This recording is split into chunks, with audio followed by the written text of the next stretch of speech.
ආයිබෝවන් දුවේ පුතේ ආයිබෝවන් යාළුවනේ සියලු දෙනාම මගේ YouTube channel එකට බොහොමත්ම ආදරයෙන් ගෞරවයෙන් මම පිළිගනු ලබනවා. ඉතින් ගුරුවරයෙකු නොමැතිව කීබෝඩ් වාදනය කොහොමද තනියෙන් අපි ඉගෙන ගන්න කියලා මම උගන්වන පාඩම් මාලාවේ 5 වෙනි පාඩම තමයි මේ. මෙතනදී ගුරුවරයෙකු නොමැතිව කියලා මම අදහස් කළේ පණ තියෙන මිනිස්සෙක් ළඟට ගිහිල්ලා මාසික වාරිකයක් එහෙම නැත්නම් මුදලක් ගෙවලා පන්තියකට සහභාගී වෙන්නේ නැතුව මේ YouTube channel එකෙන් මම ලබා දෙන දැනුමෙන් ඔබ ඉගෙන ගන්න එක තමයි මම මෙතනදී අදහස් කළේ ගුරුවරයෙකු නොමැතිව අපි කොහොමද කීබෝඩ් වාදනය ඉගෙන ගන්න කියලා. ඉතින් මේ 5 වෙනි පාඩමට කලින් 1 2 3 4 කියලා මම පාඩම් 4ක් මගේ YouTube channel එකට අප්ලෝඩ් කරලා තිනවා. යාළුවෝ හැමෝම මේ සියලුම පාඩම් නරඹන්න මුල ඉඳලා එතකොට ඔබට දැනුම ලබාගෙන ආදුනිකයෙක් නම් ඔබ කීබෝඩ් වාදනයට ආසයි නම් ඔබට නිවැරදිව කීබෝඩ් වාදනය කරන්න ඉගෙන ගන්න පුළුවන් පියවරෙන් පියවර. හොඳයි. අද දවසේ මම කතන්දර දෙකක් කියනවා ඕගොල්ලන්ට. කතන්දර දෙකක් කියන්නේ කොටස් දෙකක්. ඒ වැදගත් කරුණු තමයි මෙතනදී කියන්නේ. මේ හැම දෙයක්ම ඔයගොල්ලෝ හිතට ගන්න ඕනේ. මුලින්ම මම ඔයගොල්ලන්ට කියලා දෙනවා ලංකාවේ අපි කොහොමද කීබෝඩ් වාදනය කරනකොට ස්වර ප්‍රස්ථාරයක් අපි අඳුනගෙන වාදනය කරන්නේ මොනවද ලංකාවේ තියෙන ස්වර ප්‍රස්ථාර. ස්වර ප්‍රස්ථාර වර්ග ටික තමයි අද දවසේ මම මුලින්ම කියලා දෙන්නේ.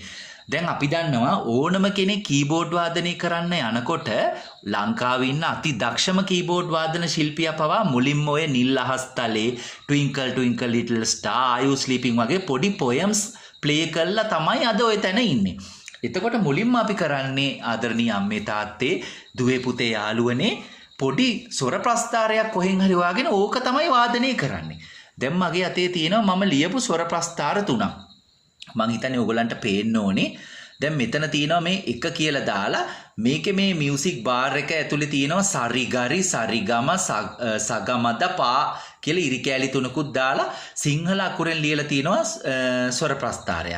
එතකොට මේක මේ ස්වර ප්‍රස්ථාර ක්‍රමය අපිට සාමාන්‍යයෙන් බහුලවම දකින්න හම්බ වෙනවා ලංකාවේ මේ වෙනකොට. මේක අපි මේ පෙරදිග සංගීතයේ තියෙන අකුරු වලට අපි සිංහල අකුරු යොදලා පෙරදිග සංගීතයේ තියෙන සංගීත ස්වර එහෙම නැත්නම් අපි සරිගම පදනිසා කියලා අපි යොදා ගන්න ඒ ඇහෙන සවුන්ඩ් එකට අපි සිංහල අකුරු යොදලා තමයි මෙන්න මේ ආකාරයට ප්‍රස්ථාරගත කරලා මේ වගේ ප්‍රස්ථාර වාදනය කරන්න ඕන තරම් පොත්පත්වල එහෙම තියෙනවා. ඒතකොට මේ දෙවෙනි ක්‍රමේ මේක දැන් ගොඩක් වෙලාවට ඇත්තටම නැහැ. දැන්ට ලංකාවේ මේක මම මෑතකදී නම් ඇත්තටම මේ ප්‍රස්ථාර ක්‍රමේ දැක්කෙම නැහැ. මේක අපි ඉගෙන ගන්න කාලේ අවුරුදු 20කට 25කට විතර කලින් නම් මේ ප්‍රස්ථාර ක්‍රමය හරි ජනප්‍රියයි. මේක ඕන තරම් තිබුණා. සමහර විට තාමත් ඇති මට නම් මෑතකදී හම්බුන්නේ නැහැ. එතකොට මේ තියෙන්නේ පෙරදිග සංගීතයට අනුව ඒ ස්වරවලටම සිංහල අකුරු වෙනුවට ඒ සිංහල අකුරෙන් එන සවුන්ඩ් එක ඉංග්‍රීසි අකුරෙන් දාලා තියෙන්නේ මෙතනදී. ඒ කියන්නේ සා කිව්වහම S, රී කිව්වහම R, ගා කිව්වහම G, මා කිව්වහම M, පා කිව්වහම P, ධා කිව්වහම D, නී කිව්වහම N, ආයි සා කිව්වහම S. එතකොට මේ තමයි දෙවෙනි ප්‍රස්ථාර ක්‍රමය. මේ පළවෙනි ප්‍රස්ථාර මේ විදිහට ලියන්නේ පළවෙනි ප්‍රස්ථාර ක්‍රමය, මේ දෙවෙනි ප්‍රස්ථාර ක්‍රමය. තුන්වෙනි ප්‍රස්ථාර ක්‍රමයේදී තියෙනවා C D E D C D E F C E F A G කියලා ඒ විදිහට දාලා තියෙනවා. එතකොට අර මේ තියෙන ස්වර ටිකම තමයි අපි බටහිර සංගීතයේ තියෙන ඒ අක්ෂර යොදලා. ඒ කියන්නේ ඉංග්‍රීසි අකුරු මේ රෝම අක්ෂරම තමයි මේ ඉංග්‍රීසි අකුරු මෙන්න මේ සවුන්ඩ් එකට හරියන. මේ සා කියන නෝට් එක පෙරදිග සංගීතයේ සා කියද්දි බටහිර සංගීතයේදී ඒක අපි කියන්නේ C. රී කියද්දි D, ගා කියද්දි ඒ විදිහට තමයි මේ ප්‍රස්ථාර ඉංග්‍රීසි අකුරෙන් දාලා තියෙන්නේ. එතකොට මේ ප්‍රස්ථාර වර්ග තුනම ලංකාව ඇතුලේ කීබෝඩ්, ගිටාර්, වයලින්, මෙලෝඩිකා, පියානෝ වාදනය කරන හැමෝම මේ ප්‍රස්ථාර වර්ග තුනම භාවිතා කරනවා. එතකොට මතක තියාගන්න ඕනේ මෙන්න මේ ක්‍රමේ දැන්ට පොඩ්ඩක් භාවිතා වෙනවා අඩුයි. මෙන්න මේ ක්‍රම දෙක නම් දැන්ට ගොඩක් වෙලාවට භාවිතා වෙනවා. ඒතර මේ ක්‍රම දෙකෙන්ම print කරපු පොත් එහෙමත් තියෙනවා ඕගොල්ලන්ට පොත් සාප්පුවල මිලදී ගන්න පුළුවන්. ඉතින් ඒ වගේ මේ විදිහට වාදනය කරන වාදන ශිල්පීන් ඉන්නවා. එතකොට මේ ක්‍රම තුනම ලංකාවේ සංගීත ශිල්පීන් හදාගත්ත ක්‍රම තුනක්. එතකොට අපිට වාදනය කරන්න පහසු වෙන්න තමයි මෙන්න මේ ක්‍රම තුන හදාගෙන තියෙන්නේ. හැබැයි මේක ලෝකෙත් එක්ක බලද්දි ලෝක සංගීතය කියන එක අපි ගත්තොත් එහෙම ලෝකෙට ගිහිල්ලා මේ ප්‍රස්තාර ක්‍රමේ වාදනය කරන්න බෑ. මොකද මේකට ලංකාවට ආවේනිකයි ලංකාව ඇතුලේ තමයි මේක අපි වාදනය කරන්නේ. එතකොට ලෝකෙට ගිහිල්ලා වාදනය කරනවා නම් මෙන්න මේ ප්‍රස්තාර ක්‍රමයට තමයි අපි යන්න ඕනේ. ඒ කියන්නේ අපි මේ manuscript book එකක් අරගෙන මෙතන තියෙනවා staff එහෙම නැත්නම් staves මේකට අපි කියන්නේ short staff මේ දෙකටම අපි කියන්නේ great staff කියලා. එතකොට මෙතන තියෙනවා treble clef, bass clef. එතකොට මේකේ minim, crotchet, semi breve, demi semiquaver, semiquaver වගේ එක එක නම් වලින් තියෙන අක්ෂර සලකුණු තියෙනවා. මේ සලකුණු වලින් තමයි අපි සාම්ප්‍රදායික බටහිර සංගීතය ලියන්නේ. දැන් සාම්ප්‍රදායික බටහිර සංගීතයේ ප්‍රස්ථාරගතකරණය කියන්නේ මෙන්න මේක. මේක ලියලා අපි හිතමුකෝ අපේ රටේ ජාතික ගීය කියලා. මේ අපේ රටේ ජාතික ගීය මෙන්න මේ ආකාරයට ප්‍රස්ථාරගත කළා පිටරට ඉන්න වාදන ශිල්පියෙකුට දුන්නොත් ඔහුට වාදනය කරන්න හැකියාව තියෙනවා. මොකද ඔහුත් ඒ රටාව තමයි ඔහුත් දන්නේ. නැතුව CD F G A B වත් සරිගම පදිනිවත් SRGM ඔය ක්‍රම එකක්වත් දන්නේ නැහැ. අර ට්‍රිබල් ක්ලෙෆ් බේස් ක්ලෙෆ් දාලා තියෙන ඒ ක්‍රමයේ තමයි බටහිර සංගීත ශිල්පියෙක් වාදන ශිල්පියෙක් දන්නේ. එතකොට මේ ක්‍රම 3-4ම ඔබ දැනගෙන සිටීම අනිවාර්යයි කීබෝඩ් වාදනය කරද්දී. හරි. එතකොට මේ ප්‍රස්ථාර වර්ග ටික තමයි ලංකාවේ දැන්ට භාවිතා වෙන්නේ.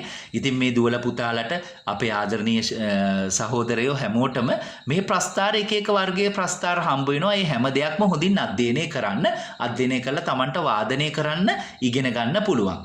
ඊට අමතරව අද දවසේ මම තව කියලා දෙනවා ඕගොල්ලන්ට. දැන් මම කලින් පාඩමක C කෝඩ් එක, එතකොට G කෝඩ් එක, F කෝඩ් එක කියලා දුන්නා. එතකොට මේ ඔක්කොම මේජර් කෝඩ්ස් ටික තමයි මම කියලා දුන්නේ. දැන් අද දවසේ මම කියලා දෙනවා. දැන් මම C මේජර් කෝඩ් එක කියලා දුන්නා. C මේජර් කෝඩ් එක අපි අල්ලන්නේ මෙන්න මේ ආකාරයට. මෙතනින් මම අල්ලන්නම් පැහැදිලිව C E G කියන නෝට්ස් තුන තමයි අපි මෙතනදී මෙහෙම අල්ලන්නේ. එතකොට මේක අපිට මෙන්න මේ ආකාරයට ඇල්ලුවොත් නිවැරදිව තාක්ෂණ ක්‍රමවේදයට අනුව අපිට අල්ලන්න පුළුවන්. දැන් මේක අල්ලන්න ඕනේ තවත් මෙහෙයි. මේ පැත්තෙන් තමයි අල්ලන්න ඕනේ. නමුත් මේ වීඩියෝ එකේ ඔයගොල්ලන්ට පැහැදිලිව බලා ගන්න ඕන හින්දා මම මේ කොටසෙන් මෙතනින් අල්ලලා පෙන්නන්න. එතකොට C E G මේ C මේජර් කෝඩ් එක. එතකොට D මේජර් කෝඩ් එක අල්ලනකොට D එකයි ඊට පස්සේ F sharp එකයි මෙතන A එකයි. මෙන්න මේ නෝට්ස් තුන එකට අල්ලන්න ඕනේ. ඒතර මේකත් අපිට මේ විදිහට අපිට සරලව අල්ලන්න පුළුවන්. දැන් මේක ඔයගොල්ලන්ට පේන්න ඕන හින්දා මම මේ ඇඟිලි තුනෙන් අල්ලන්නම්. මේ D major D F sharp A. ඊටසේ E major අල්ලන්නේ කොහොමද? E major අල්ලන්නේ මෙන්න මෙහෙම. ඒතර E A flat B.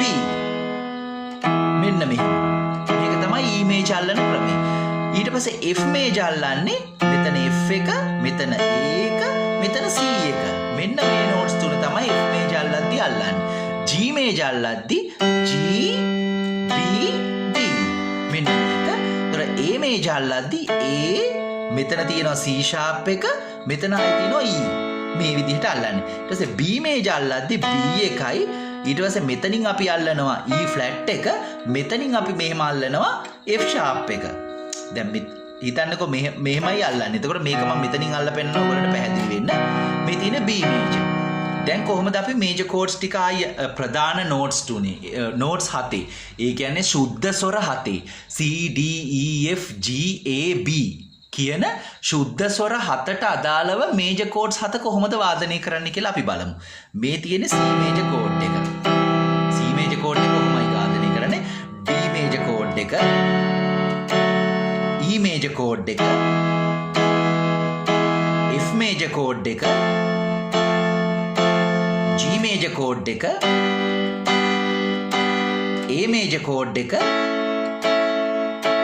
B major chord එක. B major එක මම මෙතනින් අල්ලන්නම් පේන්න. හරිම ලේසි. එතකොට මේ කෝඩ්ස් 7 මේජර් කෝඩ්ස් මේ ස්වර 7ට අදාළව මේජර් කෝඩ්ස් 7 තමයි මම මේ වාදනය කරලා පෙන්නුවේ. C major, D major, E major, F major, G major, A major, B major. ඒතර මේ හතත් ඕගොල්ලෝ හොඳට පුරුදු පුහුණු වෙන්න. මොකද නිරන්තරයෙන්ම අපිට මේ කෝඩ්ස් කියන දේවල් වැදගත් වෙනවා. හරි.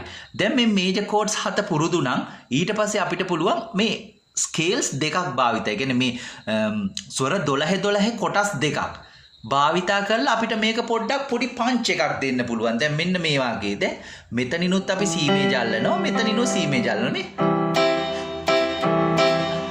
1 2 3 4 1 2 3 4 1 2 3 4 1 2 3 4 1 2 3 4 1 2 3 4 1 2 3 4 1 2 3 4 1 2 3 4 1 2 3 4 1 2 3 1 2 3 4 1 2 3 4 1 2 3 4 1 2 3 4 ඔන්න ඔයගේ පොඩි රිද්ම් පැටර්න් එකකුත් අපි පුරුදු වෙන්න. ඒතර අත් දෙකෙන්ම අපි කෝඩ්ස් අල්ලලා අපි මේක පුරුදු වෙන එකෙන් අපිට වාසි ගොඩක් තියෙනවා. දැන් අපි හිතමුකෝ ගීතයක් අපි වාදනය කරනවා ඩ්‍රම්ස් බීට් එකක් දාලා.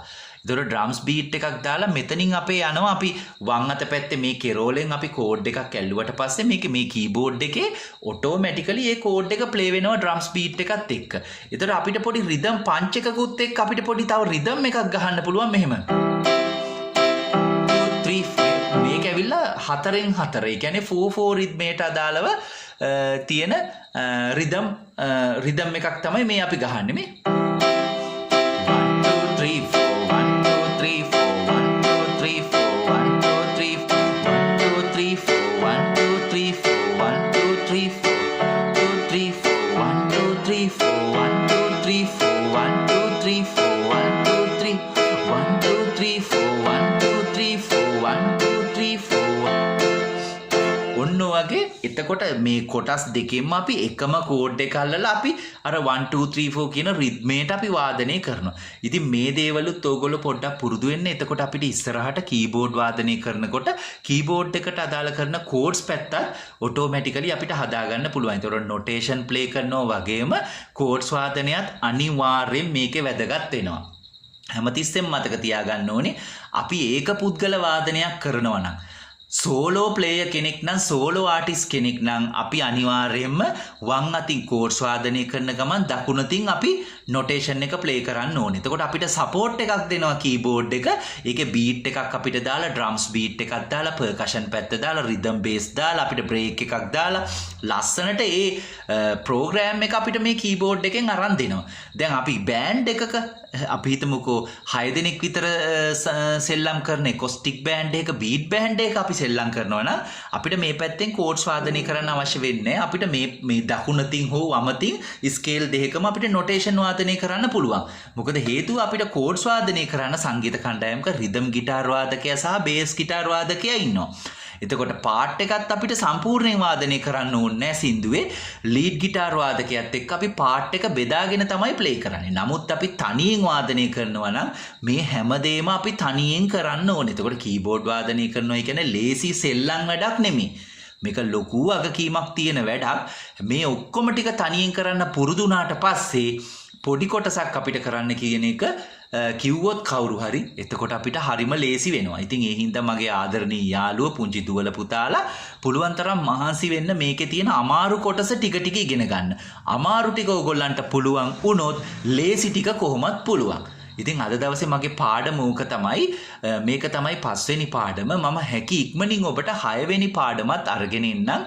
එහෙමනම් අද දවසට මම නවතිනවා. ඔබ සියලු දෙනාටම ජයෙන් ජයම වේවා. හොඳට ප්‍රැක්ටිස් කරලා හොඳ වාදන ශිල්පියෙක් වෙන්න හැකියාව ඔබට දිනෙන් දිනම වැඩි දියුණු වේවා කියලා මම ප්‍රාර්ථනා කරනවා. එහෙමනම් ආයුබෝවන්. මම නවතින්නම්.